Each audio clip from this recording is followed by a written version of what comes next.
السلام علیکم۔ دیکھیے ناصر بھائی کتنی گمراہی ہے۔ یہ ایک طبقہ ہے، کاش یہ صرف ایک ہی ہوتا،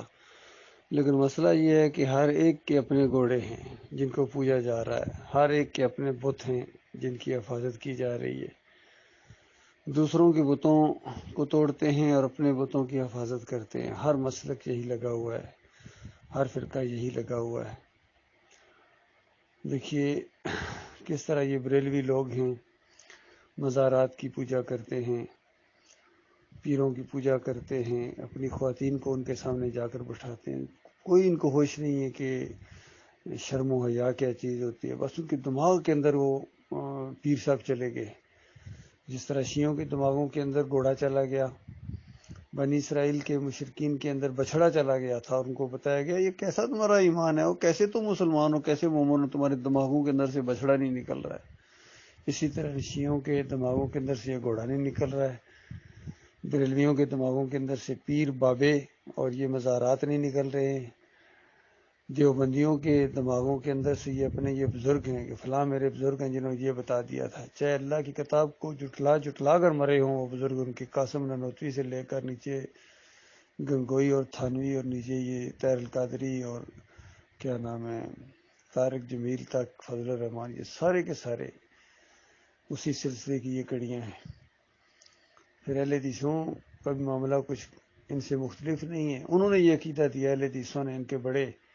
احمد ابن حنبل نے، کہ یہ مردہ زندہ ہو جاتا ہے قبر کے اندر، سنتا ہے، دیکھتا ہے، پہچانتا ہے۔ پھر ابن تیمیہ نے، ابن قیم نے، ابن حجر عسقلانی نے، اور آج یہ جتنے یہ اہل حدیث پائے جاتے ہیں، جتنے بھی ان کے مسلک ہیں، سارے کے سارے ان مردوں کے سننے کے قائل ہیں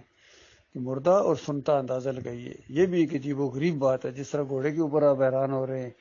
کہ گھوڑے کو تو اللہ تعالیٰ نے جہاد کے لیے اور ایک ہتھیار کے طور پر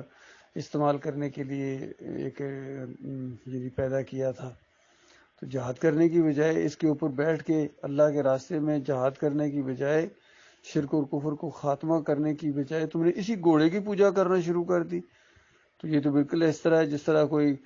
ٹینک اور جو میزائل ہوتے ہیں وہ دشمن کے لیے بنائے جائیں اور اگلی نسل جو ہے وہ انہی کی پوجا شروع کر دے، ان کے سامنے، ٹینک کے سامنے سجدے کرے، میزائل کے سامنے سجدے کرے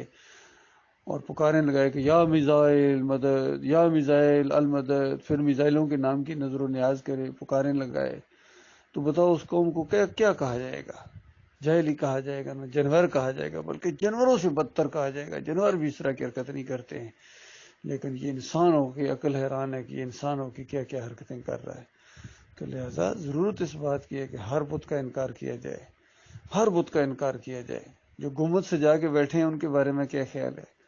کوئی پیلے گنبد کو پوج رہا ہے، کوئی نیلے گنبد کو پوج رہا ہے، کوئی ہرے گنبد کو پوج رہا ہے،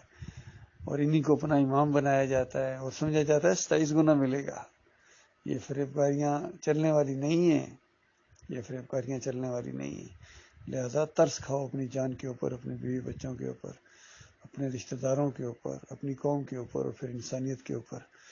اور بالکل اعلان کر دو کہ ہمارا شرک سے کوئی تعلق نہیں ہے، ان فرقوں سے، ان مسالک سے بالکل ہم بیزار ہیں، بالکل، بلکہ سوچ سوچ کے کڑ کڑ کے ہم گویا بیمار ہو گئے ہیں۔ جس طرح ابراہیم علیہ السلام نے کہا تھا، جب قوم نے کہا او ابراہیم میلے کے اوپر میلہ دیکھنے چلتے ہیں، عرس اور میلہ، یہ کافر اور مشرک ہمیشہ قومیں کرتی ہیں، تو ابراہیم علیہ السلام نے اس انداز سے کہا کہ میں بیمار ہوں، یعنی تمہارے شرک اور کفر کو، یہ انداز ہوتا ہے مومن کا، میں مریض ہو گیا ہوں، اتنا میں کڑتا ہوں ان کے اوپر۔